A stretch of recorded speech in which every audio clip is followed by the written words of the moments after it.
Hey guys.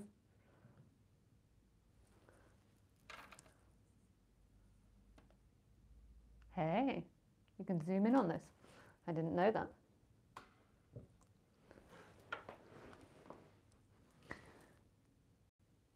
Oops. Oh crap. Sorry, I'm so sorry. If you're watching, you must have been sick by now. Okay. Must not move too much.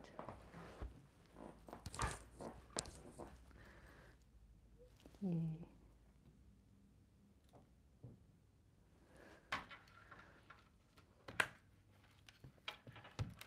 Can you guys hear me all okay? Please, if the hearings, actually I can look on my computer.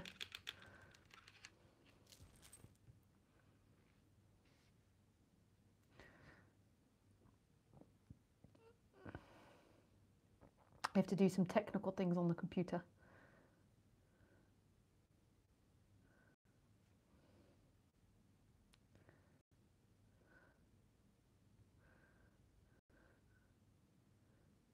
So can you hear me okay? So can you hear me okay?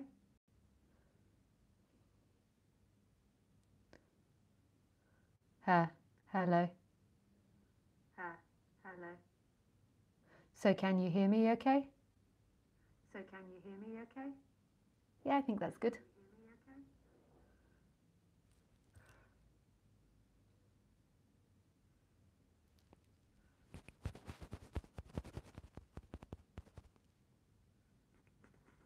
Yeah. Okay, the microphone's working. Very good. The light is good. The sound is good. Very good. The light is good. It works with my perfectionism. My sometimes perfectionism.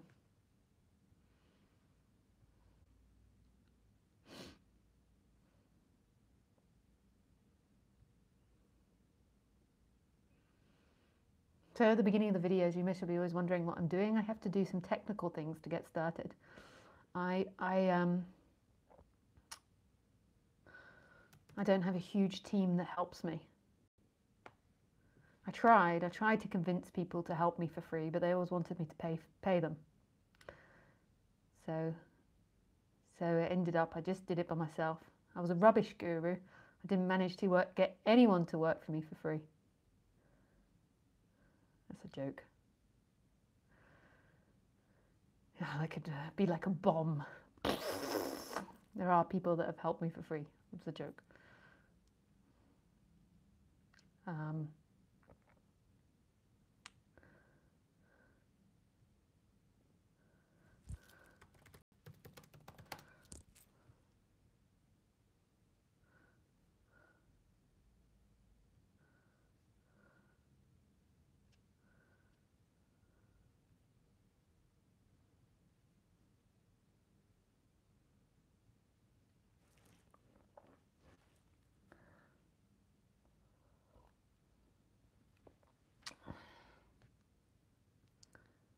Okay, so what am I doing? You now have to share. No, you don't have to share it. You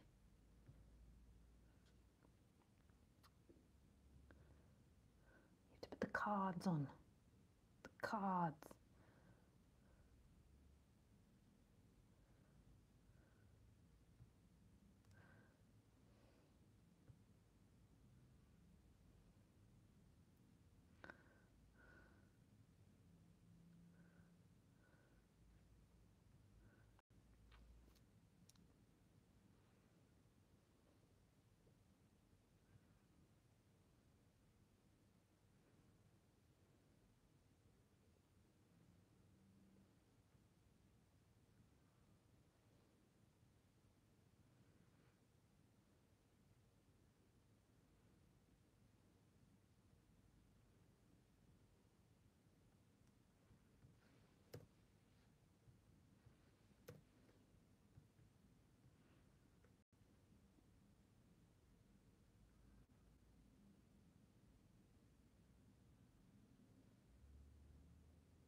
looks fuzzy.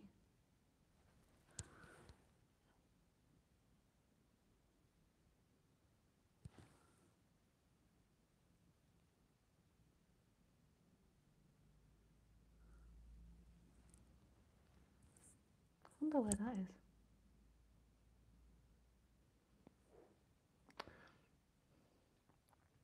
It's fuzzy.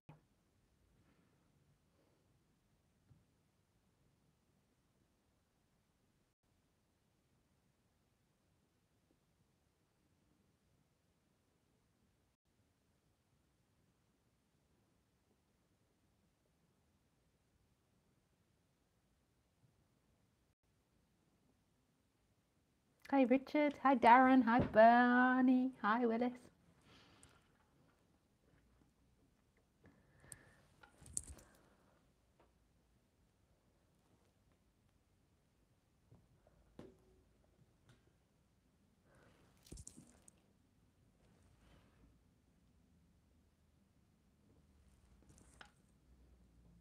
Hi Open, hi Han.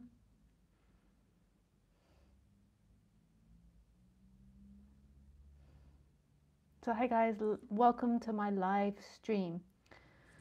If you've never been here before, then the way that you can speak to me is through Skype. My Skype address is lisacairns12, so you can send me a friend request and we can chat. I get lots of questions normally. Sometimes I miss them, sometimes I don't see them, and sometimes I just don't get around to them because there's too many questions. But often I don't see them because they kind of go through and I click on them and then I don't see it. And so if your question doesn't get answered, it's nothing personal.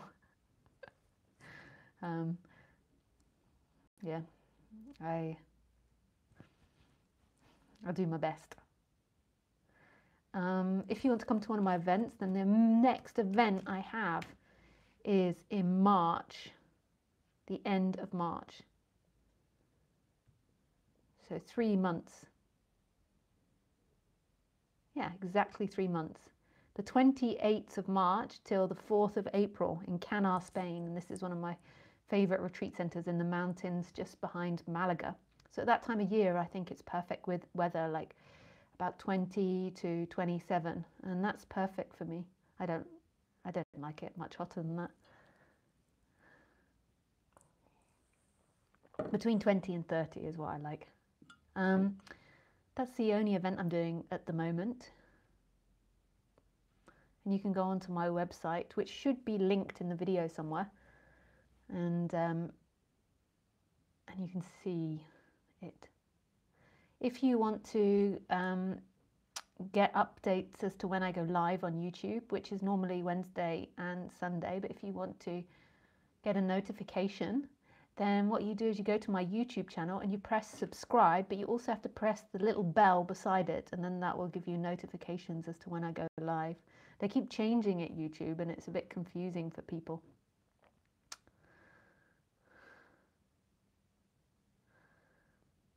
And sometimes people write to me and say that the notifications come late, and it's maybe better to remember or to put it in your phone rather than to rely on YouTube.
So today,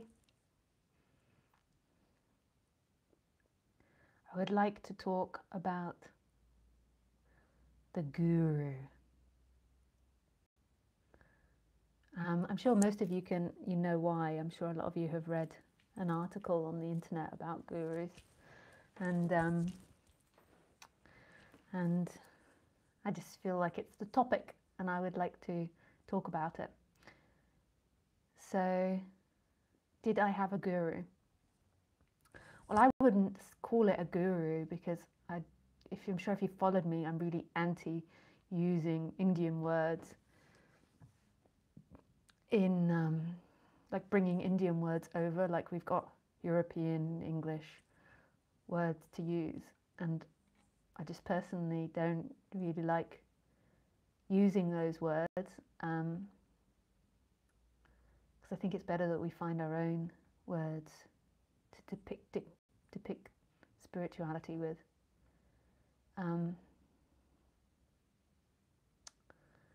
So I wouldn't say that I had a guru because I don't like that word, but I would say that I had a teacher. So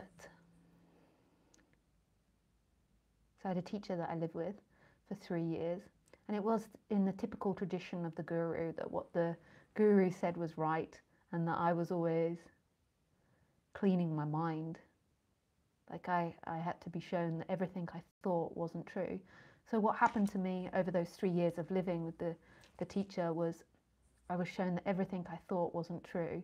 And that was really super painful because it was like, it was crazy making in a way, because your mind has this momentum to believe something and it wants to believe something. And then somebody tells you it's not true, and it can bring up all types of feelings and emotions and dislike for that person. So the process is like surrendering more and more to that teacher, because at first you'll fight the teacher. You're not really aware of it, but you fight it. The teacher that I was living with, he wasn't famous at the time, so I'd been told by Ramesh Balsakar to listen to him, and my mind fought a lot. And then the teacher just depicted it. So every time I fought, that gave me the opposite answer, and it got me to the stage where I couldn't tell what was true, which is a really vulnerable place to be at, and a really open place to be at, to see that everything you think and feel isn't necessarily the truth. And it was really amazing. It was really beautiful. It was super hard and painful and vulnerable. And it broke me. It was like breaking in a horse. It broke me in a way, because I couldn't win ever. I always lost. I always gave up and said I don't know. Anything that my mind presented as an argument, the teacher presented an opposite argument, and then I was like, this is bad. Oh, I don't know. And that went on for 3 years. And then I left the teacher, and after I left the teacher, I had a big awakening. I'd had many big awakenings in that 3 years, and prior to meeting the teacher, like prior to meeting them, I had lots of awakenings as well. So I was like really ripe when I met him. And this is a really controversial subject in spirituality now, because I mean, basically, when you have a teacher, the idea of it, particularly the Indian tradition, is that you give up everything and you completely surrender to the teacher, and everything the teacher says is right, even if the teacher hits you in the face. Which I remember reading an article about a Tibetan teacher doing that to a student on stage. He just hit this female teacher in the face. I mean, it's not a subject for the for the mass, shall we say. But this is very traditional, not hitting the student in the face, but having a guru in Asian countries and in Hinduism and in Buddhism. It's often the case, and it's come over to the West now. And in the West, it's so controversial. Like in the West, it's everybody, the mentality is about being politically correct and equality, and moving away from dictatorship. And the guru is like total dictatorship. You give up everything to the guru. I mean, traditionally you gave your money, you gave your property. I had no money or property to give, so they didn't get anything out of me.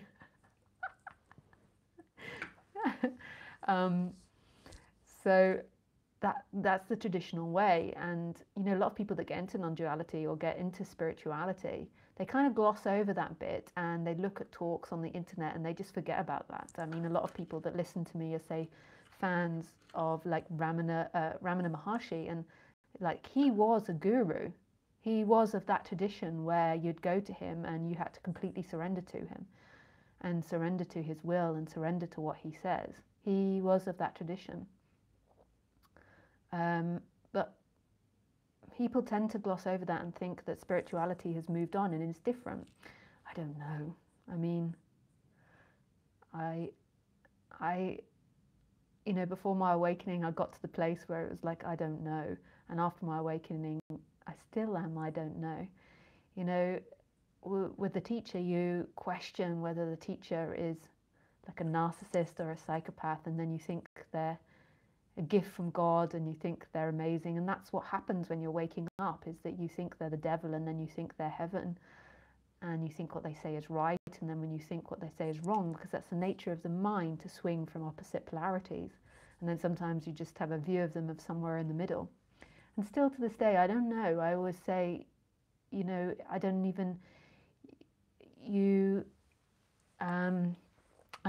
know if my teacher was enlightened or not. And they even say traditionally in text, it doesn't matter if the teacher is enlightened or not. If the student fully surrenders to that process, then it doesn't matter if they're a narcissist, a psychopath, or if they're free. And I don't know if you'd ever be able to tell the difference, if somebody's enlightened or if somebody isn't, because what is enlightened behavior and what isn't enlightened behavior? And so this might be scaring a lot of people that I went through this process. I never talk about it, and it's not in my nature to promote that. I don't promote that relationship with people that come. I don't know if it's right or wrong, or if it's a good or bad thing. I know that it happened here, and that after he kicked me out, he says that, like, you know, there's that famous saying, when the student's ready, the teacher kicks them out. So he says that's the way it was. And still, I don't know. I have so much gratitude and respect for what happened between us, and I really love him. But I don't know what led to the change that happened here. How could I ever possibly know that? It happened, or there is the story of it, and that's the way it goes. What I do know is that there was a surrendering of this mind. The mind couldn't find truth. The mind couldn't find reality.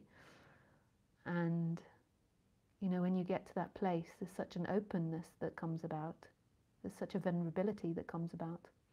But then after that happened, after that big awakening happened, it's almost like from a baby I had to learn again how to be with humans, because I was so open to not knowing what was good or bad or right or wrong.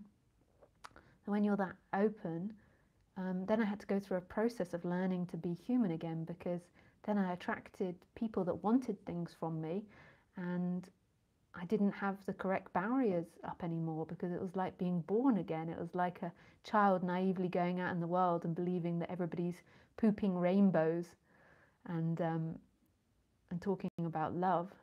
And also I kind of saw everyone as enlightened. I still do, but there's like, it's almost like I had to, on the human level, become more savvy. But I remember I still do see everybody as enlightened. That's maybe why I don't promote the student-teacher thing. Like, I always presume that they know what I'm talking about and that they see the way I see it.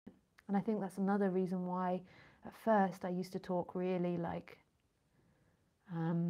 what you call the absolute teaching, because I assumed that everyone had sort of seen that their mind isn't true, seen that and knew what I was talking about, but it wasn't the case. And I assumed that people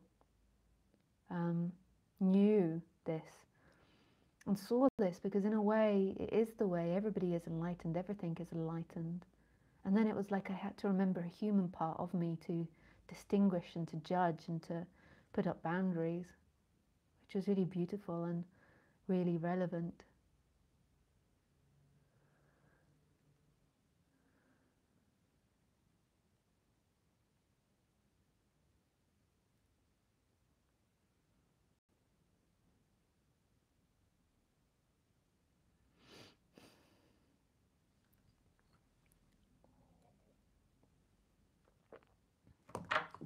So it's like I see people on Facebook and on the internet arguing about this subject and accusing people. There's been this big article about one teacher accusing people of this and that, and it's like they all believe in the cult of reality. Like they're saying this is a cult or this is a cult or that is a cult, but they're all believing in a cult of reality. Like everything is a cult.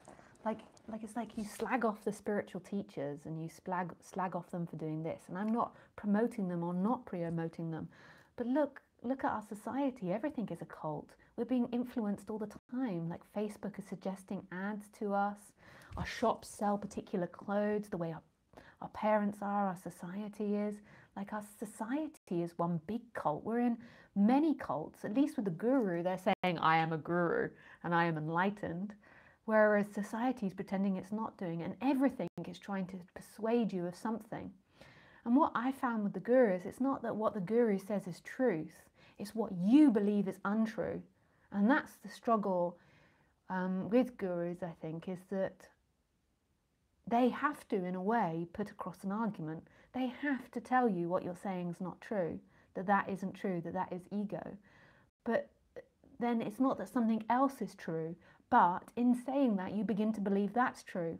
So then the mind gets into the cult of the guru, whereas the guru is saying not this, not that, not this, not that, not this, not that, not this, not that. But the mind can't help but project a cult onto it. But everything is a cult. Like just even the way in which we're so used to the fruit and vegetables that we get promoted. Like I used to have a boyfriend whose family was into fruiting, and I learned that most of the fruit and vegetables that we get in the West and that we choose and we have in our supermarkets aren't the best ones, but they look the best. So they look the most like a carrot, they look the most like a banana, and that's actually not the most tastiest fruit and vegetables, but because that's what we're used to and that's what we've been brainwashed by, we pick vegetables and fruit that aren't that tasty because it looks to our idea of it. So how much of a conditioning is that? How much of a cultism is that? And that's just one tiny thing, let alone our TV, our computers, the advertisement, our socializing, the branding. Everything is a cult. The Christmas cult. The Christmas cult. That's what I should have called this stream. Maybe I can change it. Let's see. The Christmas cult.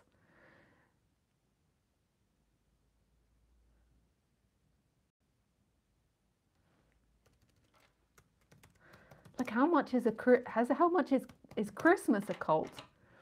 I mean, who do you think promoted Christmas so much?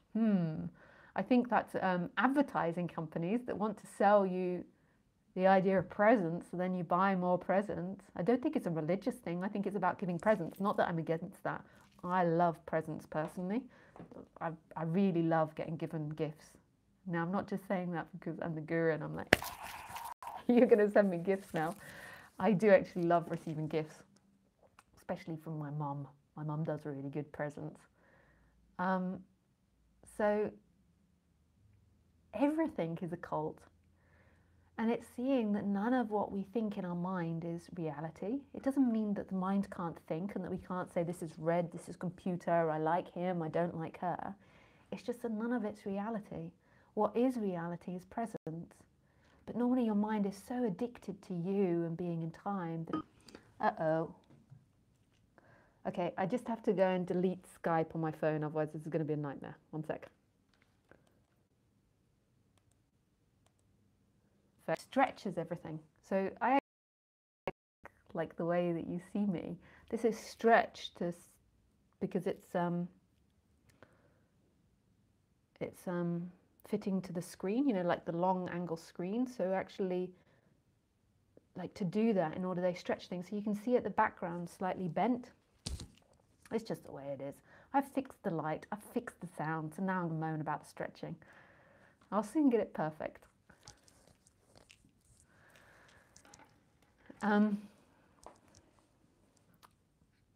So anyway, I thought my phone would stretch less, but it's stretching just as much.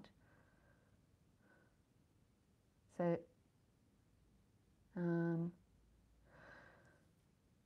so it's seeing that's not true. So what is left when you see that everything you think and feel isn't true, that sensation isn't reality, that sensation, the feelings, what you think, space, time, distance isn't the way things are.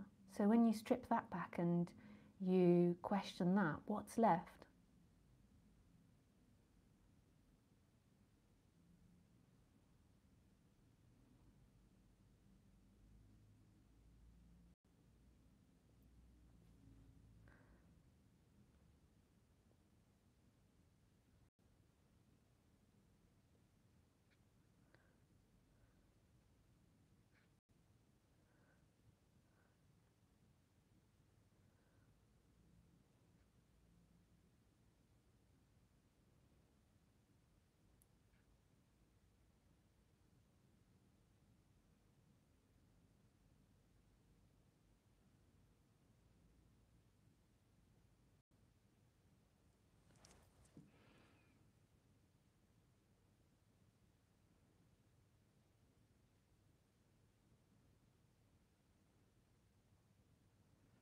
This is a live presence. That's what's left. But I can't describe that to you. It's this light shining through that is everything and nothing.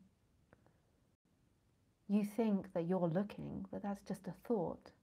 You see, non-duality isn't about something you know or you believe. It's not about dualistic thinking. It's something beyond that. So you think that you look out of your eyes, but who looks out of your eyes? You think that you sit on the seat, but who sits on the seat? You think that you hear a sound, but who hears the sound? And what begins to be seen when there's the attachment to the personality stops is that the hearing and the heard, the seeing and the seen, the feeling and the felt are one and the same thing, that there is no separation, that what you look at and the looking are the same thing. The consciousness isn't something that actually resides inside the body, and the I am isn't something, or that sense of I. It gets confusing because other teachers speak about it differently.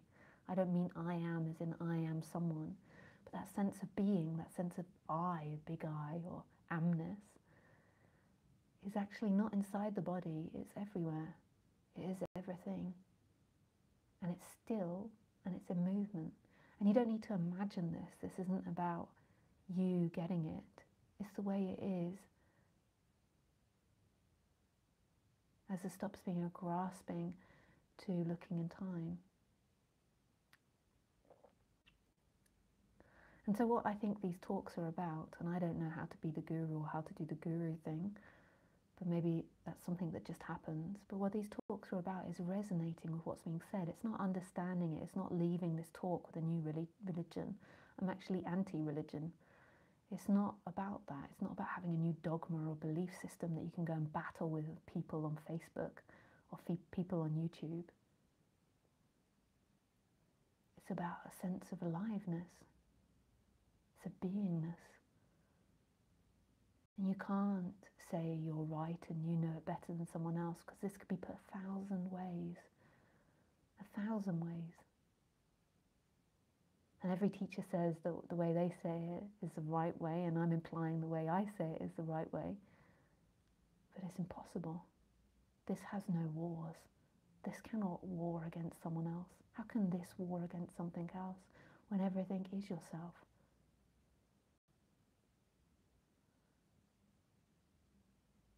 And when I'm speaking, just to be clear, I speak on the personal level and I speak on the absolute level, and I jump between the two. And so that might be confusing. And I really encourage you not to put non-duality on the personal level, which is confusing because the person always wants to take things on the personal level. So the person wants to say, I don't exist. I'm not somebody. There's nobody here. And the person thinks that's them. But there's always going to be a character that appears, and the character is an ego, is a person. The character is, I am Lisa, and I have just been working on a writing piece this afternoon. I was also washing my car, and I walked the dog. I spent some time with my parents. I did not wrap presents. That is something I should do. Although my personal character doesn't believe in that stuff, I do it for the family.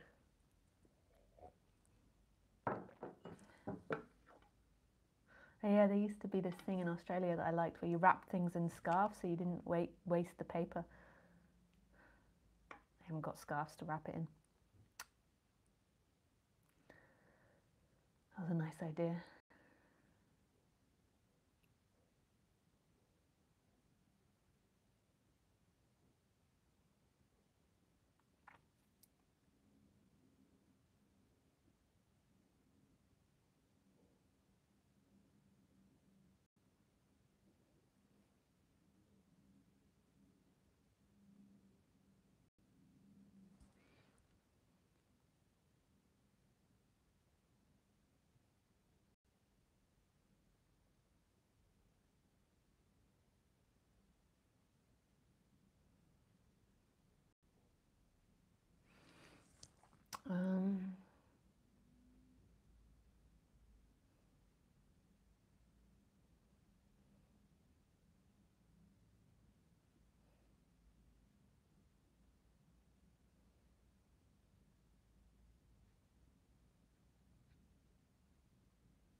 Okay, so I answer some questions now.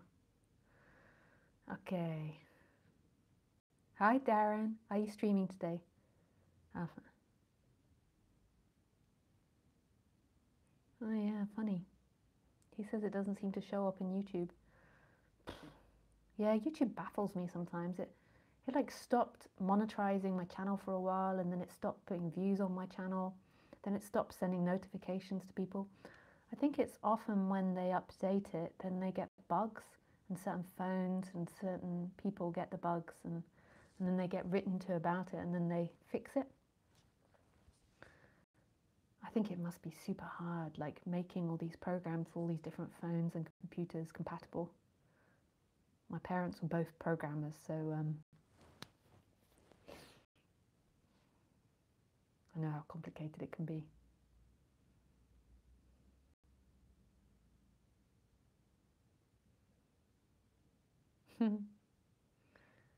Hi.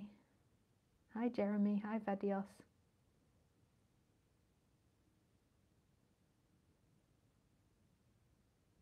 Oh, yeah. Yeah, maybe it's dropping my quality. Hey, Phyllis. Hi, Deanne.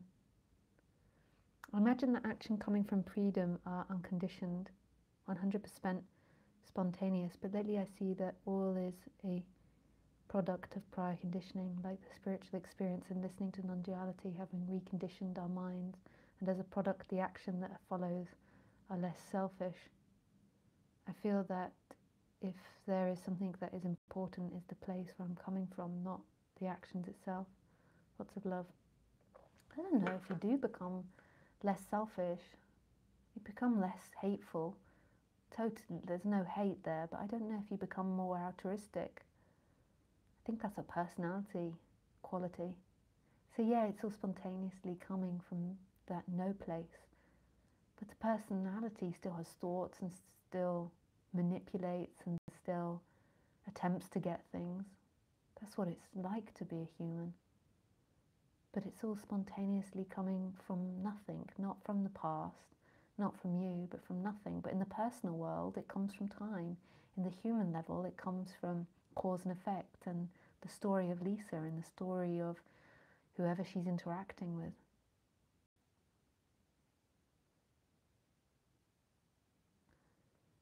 I think most of the time what's happening is the mind is projecting onto enlightenment peace. What it's looked for in money, what it's looked for in relationships, what it's looked for in home, just peace.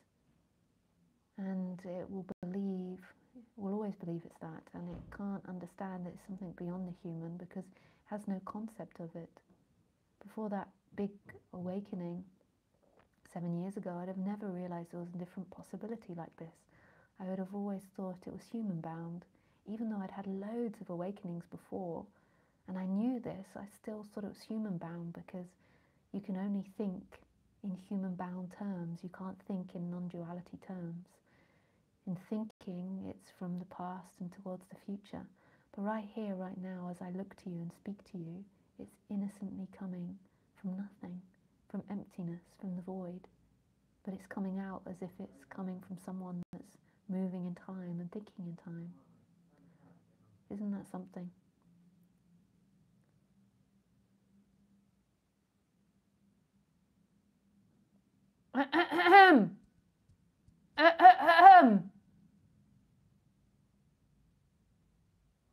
James, I can hear you.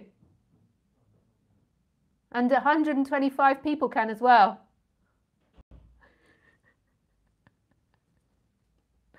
I'm sorry. When I'm staying with my family, I give them all warning notices that I'm going to stream live and that they've got to stay out of the hallway. But they can never do it. It's the same when... You should have just seen my brother run away. That was funny. And I tried to do it subtly. That makes me chuckle. Hi Lisa, did you follow a guru at all, or what ways helped you get to the point you are today? Thanks, Bernie. Yeah, I talked about it earlier, so you can re-watch this video if you didn't watch it.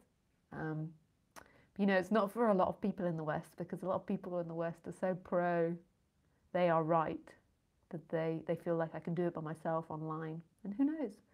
Maybe that's the way. The thing is it's got to be seen that everything you think and feel isn't true. That's the key to it. There's something beyond that. It's not getting rid or eradicating the character. It's the seeing that who's experiencing right now isn't the character is the experience. But the character is part of the experience. I used to think that it was a total eradication of the character or a death of the character. And it's this death of this glue that sticks you to the character. It's not the death of the character or the personality. It's this glue and seeing that you're something beyond that. Something way beyond that. The character's got to be the character. Hi Lisa, there's nothing to get, it's already get. Christmas is only there to brighten the dark winter months. Lisa, please can you turn your volume up? Huh. Let's have a look. I don't know if I need to turn my volume up, because otherwise you get that hissing when I speak loud.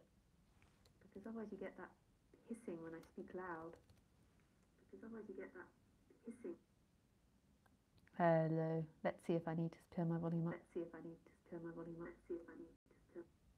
That sounds good to me.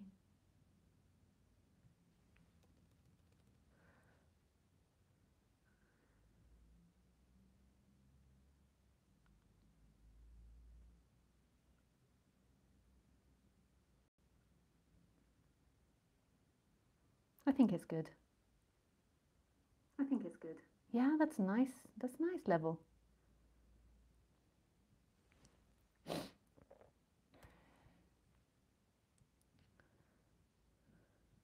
Hey, Merry Christmas. Colt, never heard about that before. Christmas Colt, never heard about that before. Can we Skype? Vincent.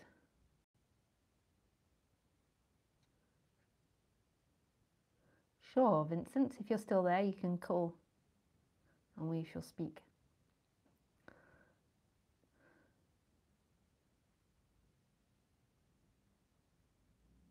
So Leonardo says, will I elaborate a bit on the I am? So the I am to me isn't the I am Lisa. I am to me is this sense of being, this alive presence. So you've got this present side and you've got the empty looking. So you've got the consciousness and then you've got this sense that this is I am. I am, though, I suppose sounds super personal and other speakers speak about it like that. But I just mean it as this is. Not I am something or I know something, but the sense of life, that sense that this is. Prior to you're inside a body or you are something. Hey Nicholas, just spending a moment with you on your stream. Have a lovely Christmas, Lisa. Much love. Nick. Lots of love to you. Hey Lewis.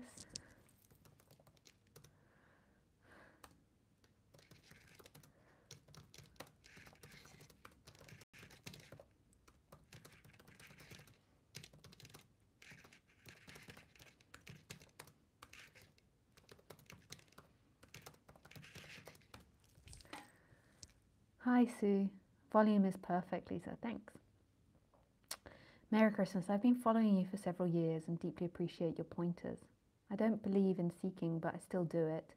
Maybe I still do it because I think I'm doing it for another self, like you still wrap presents for your parents.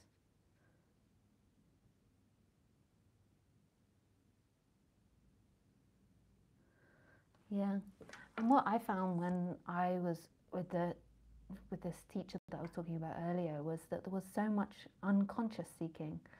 So I tried to point it out, I tried to point people back to seeing what's underneath everything. But there was a lot of seeking for things that I wasn't aware of. And mostly, predominantly, seeking for love. from people.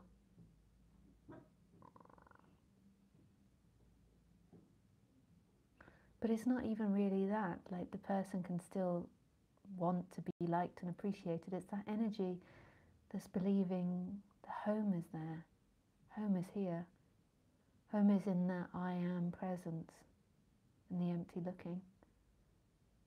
But it's that the energy just keeps moving towards the future. It's not even conscious, it's just this agitation with the moment, agitation with everything.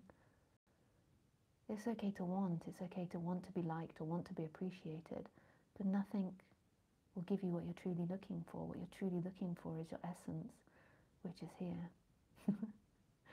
Which, if you're new to these talks or new to this subject, it must sound really crazy. I can imagine.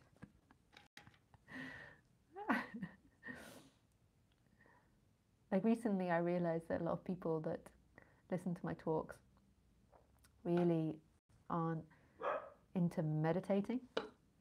Where meditating was like a natural for me because I started off in Buddhism, so like that was what we did. And so just sitting, like, the Buddhists were great because they taught me on the human level how to be comfortable with, if there's nothing to do, how to just sit there.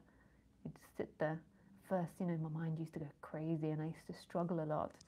And then it just kind of began to settle down. And so it was just a habit that I got into. If there's nothing to do, then you just sit there. And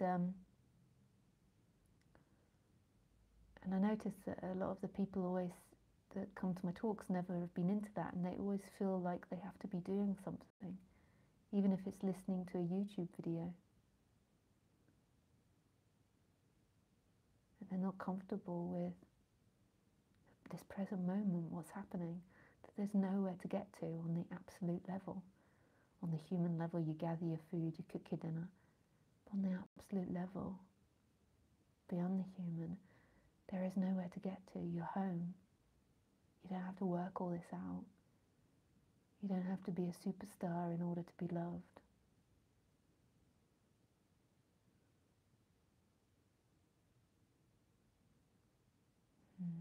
That's beautiful.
That's what I call red. That ain't from voice. That's red. Are you sure it's not orange? It's like YouTube, that orangey colour from YouTube. I would like to find a teacher. If Ramesh was still here, I would go over to India. Where are the new gurus? I've read and heard so much on YouTube and books, but I want to go further. I'm ready to fall away so that I might see. If that's really what you want, Darren, I'm sure that will present itself. If that's really what you want. You know, when I found my teacher, he didn't come with a warning title that said teacher. I didn't know that. It's only in retrospect, you know, at the time I didn't know what it would lead to. I just was following what I thought was best. And it was so super hard. It's not easy surrendering to another person. Like, just think how hard you've most probably found it in romantic relationships. Like, it's not easy to surrendering to another person is right all the time. All the time. You never get to be right. And everything they say is right. If you spent like 10 hours doing something for them, like digging a hole for them, then they come along and then they say that hole is in the wrong place, I want it a centimetre to the left, fill it all in and dig it again tomorrow. And you have to surrender to that. It's not easy. It was the hardest thing I ever went through and did. And I was in the middle of nowhere. I had no idea if I was going insane or not. I just did it because I had a sense that was right. And he was very pushy that was right. It was super hard. I think there's lots of teachers out there that are offering to be people's gurus if you want it. Lots of teachers that are saying, you know, give up your life and come and be with me. So many teachers. So I don't think it's something that's out of fashion anymore, but that's not how it happened with me. This was like somebody I met in the park. It wasn't like a website I was convinced by. That maybe would have been easier. They had a writing up about what to expect and other people have been through it. Hi Lisa, your concept for humanity persons has gone overboard this Christmas. I don't see why you haven't.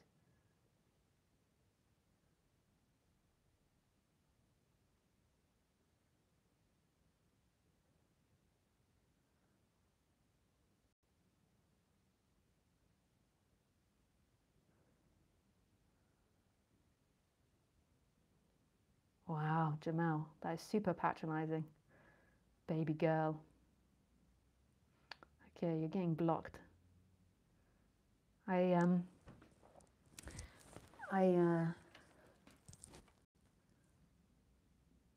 do require people to respect me now. When I first came out, it just was like, yeah, anyone can comment anything.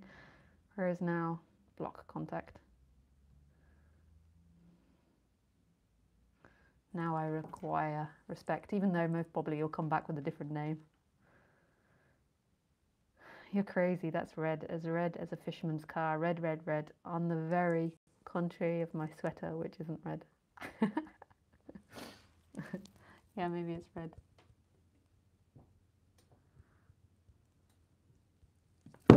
Oops, sorry guys. Sorry, I just dropped you.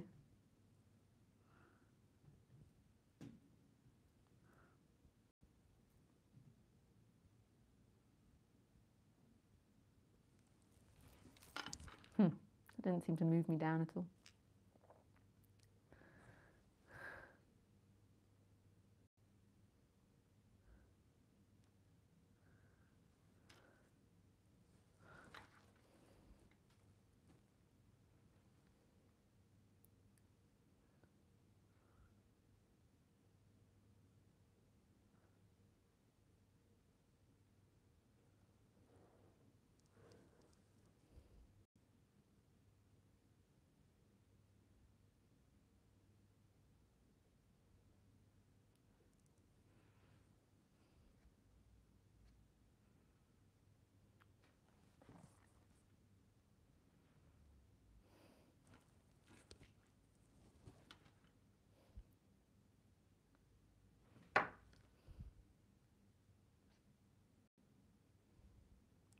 Hey Ron, Merry Christmas.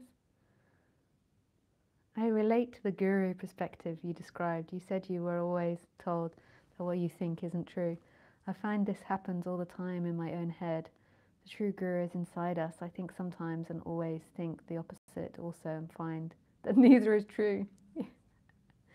Yeah. It's a really beautiful place to come to. It's like childlike. You know how like the child is always asking why this, why that? What's this about? Why is it like this? It's like childlikeness. Is it me or does the camera never seem to get lower? I move it lower. It never seems to get lower. So it's like that childlike innocence. And it's not that thinking can't happen and that personality doesn't happen. It's just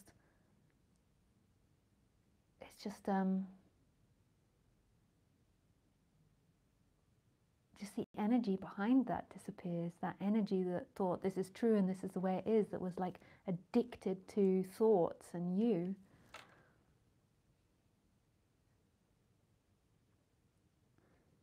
Yes, it feels impersonal, like I'm looking for love, but looking for a home center is closer to what it feels like. A drive to move forward or just move. A homeless home sounds beautiful. Thanks. Orange, red. Neither is true is beautiful.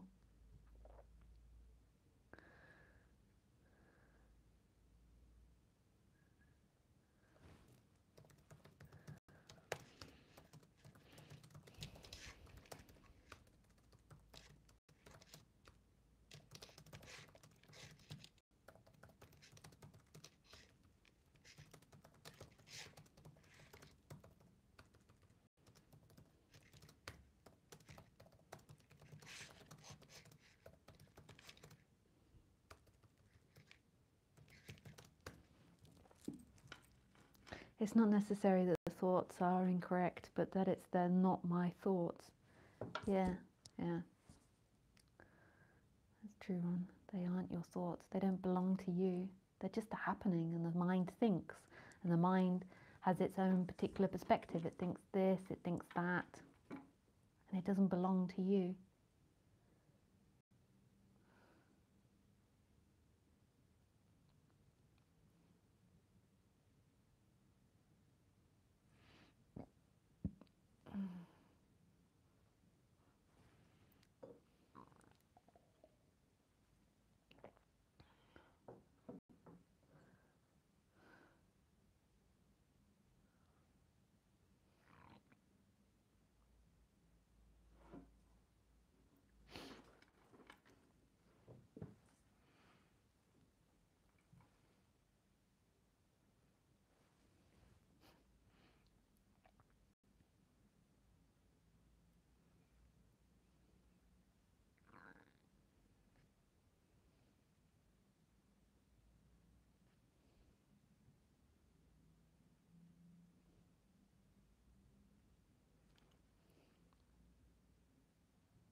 Whoops. Okay, yeah, sorry. Sorry, guys. Sorry. Doing on the phone is is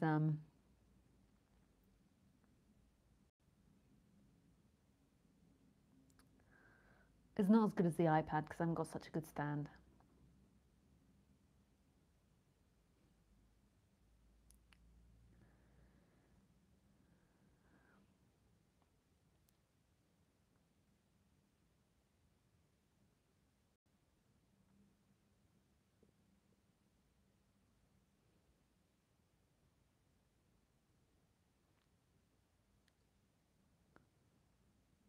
So you don't need to be afraid of this, of just wasting time, of just this moment. You don't need something to cover the silence. You know, when I do sessions with people, I do a lot of one-to-one sessions, and sometimes when people call me up, I just see what the person's response is to that, whether they start talking instantly and trying to fill the silence, or whether they can just be like, hey, and then just dissolve into silence.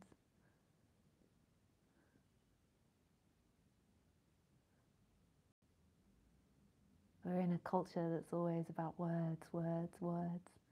And what I loved about hanging out with the Buddhists when I was younger was that you could just go there and be quiet. You didn't have to speak to someone.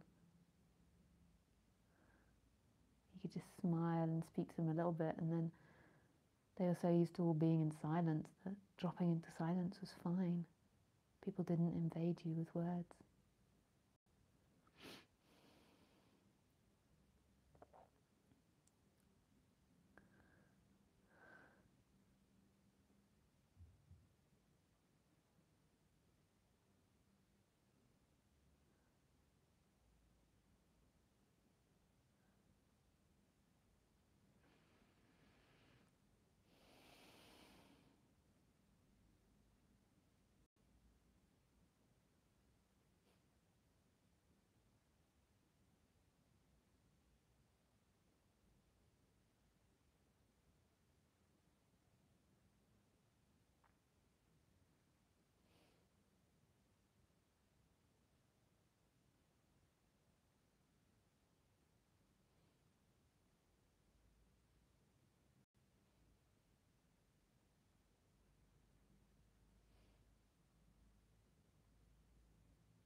Hey, Jim.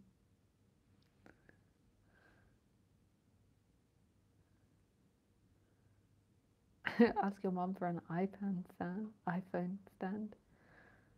Yeah.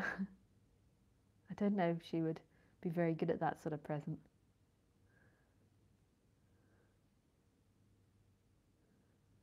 Do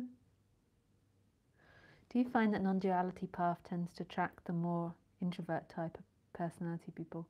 You describe yourself as such, and so do I. I find being comfortable being by myself and alone to be very beneficial. I think it attracts all types of personalities.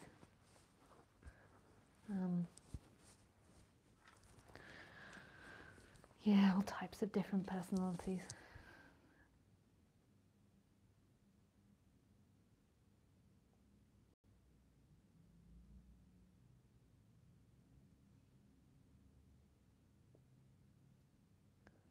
Um,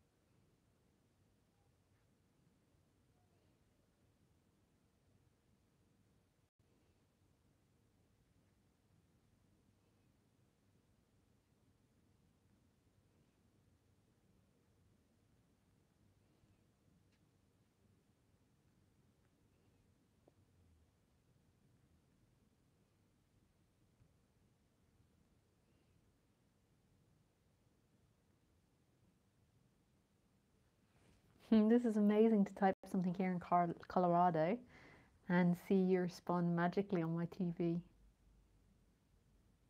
Yeah. That is magic, isn't it? And I'm sitting in my parents' dining room in the UK. It's pretty cool. It'll be even more amazing with technology soon. We'll be putting on goggles and all sitting in the same room. It'll be quite something.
Did I suffer a lot in the past? Yeah, when I was in my 20s, yeah.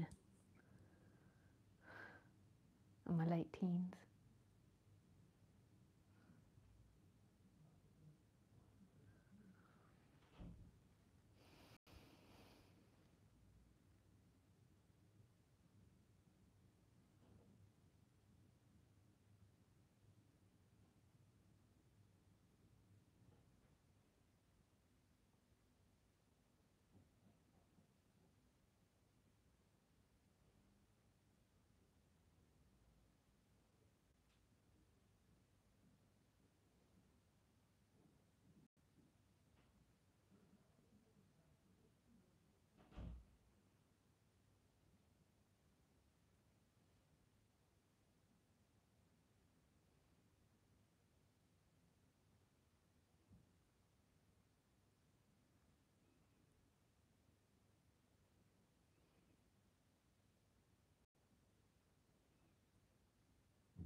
There is also a feeling that I'm doing fine without a teacher.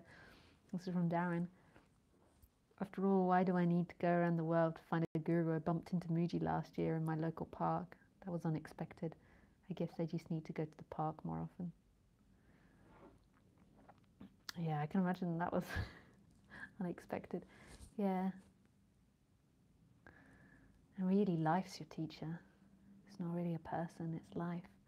And really, when the guru is demanding the surrender of the student, it's life demanding the surrender.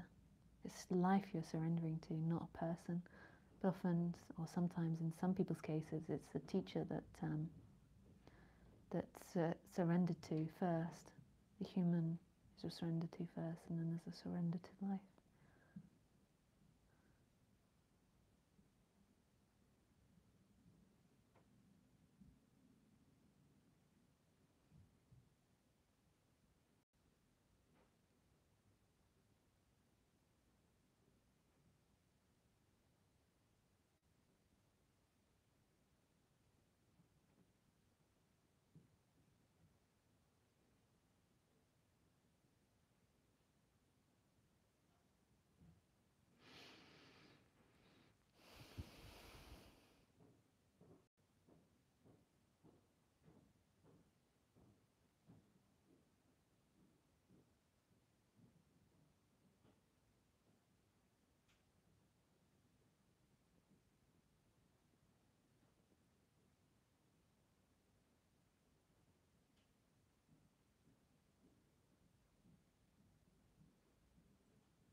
Lovely energy today, Lisa. Yeah, it's nice.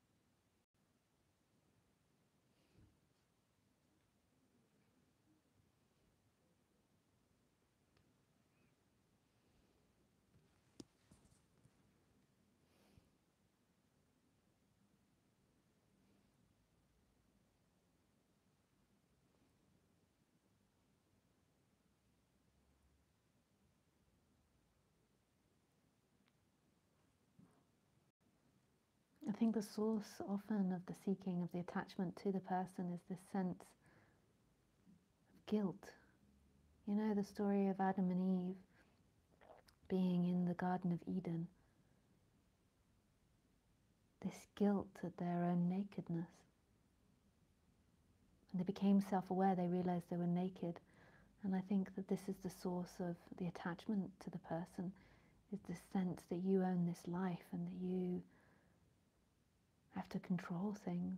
You have to do this life. And so there's such a busy involvement in trying to do this life correctly that you're going to get it wrong, that you're going to fail.